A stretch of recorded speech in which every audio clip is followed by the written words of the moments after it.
Viewers who, when they see you advertise anybody, any personality, especially under fire politicians, they say, oh, Paul has gone to set an agenda, or Paul is going to set an agenda. Are you an agenda journalist? I don't understand what you mean by under fire politicians. So if there's a politician who is in trouble, maybe there's a public backlash over somebody. Yes. That person appears on Paul's show, or there's a poster that said he'll be on Paul's show, Good Evening Ghana tonight.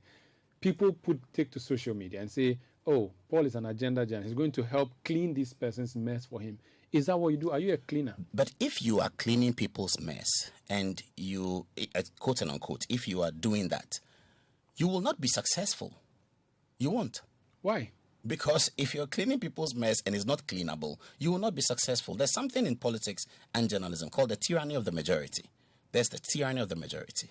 So, if I see that Peter, I was going to say Mark Menu, Kweku Ajiman Menu is under fire, and I look at the situation and I have a different opinion, and it's a minority opinion, I will still push it intellectually, hoping that those who are willing to look at it objectively will understand me. And a few times we have succeeded in doing that, because the tyranny of the majority can run amok like an unruly horse in a situation like Ghana, in a nascent democracy, where people believe that they are the owners of the process, where some civil society media believe that they are the owners of the process.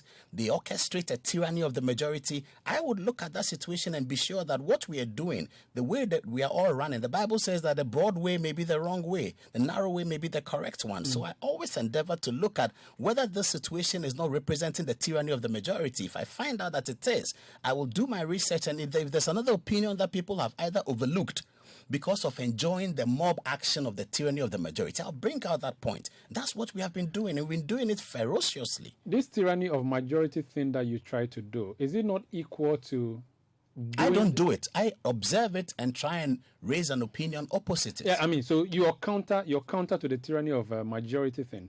Do you not think that most of the times majority is right, even though majority is not always right? But the Bible have said that majority, the way, the broad way is the wrong way. Haven't you heard that? I don't know whether most of the time majority is right or majority is wrong. I'm not, that's not my concern for this analysis. What I'm saying is that, facts. So for instance, what I'm saying is that the tyranny, before I come out to make a determination that something is a tyranny of the majority, I will research it and see the facts. And often, many times, we have observed cogent facts that people have overlooked. And what is the tools of our analysis? The 1992 Constitution, the Acts of Parliament, the Acts of Procedure, historical analysis. These are the tools of our analysis. And when we apply these tools and we find that, look, this is wrong, they have overlooked that. They have overlooked the Constitution and they are perpetrating the tyranny of the majority.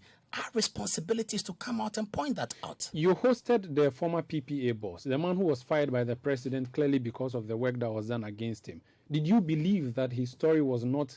Did you believe the majority was being tyrannical against him, for which reason you gave him the platform to do what he did? No, I didn't give him a platform. I wanted to interrogate him so that my viewers will understand the whole story. That's what we do.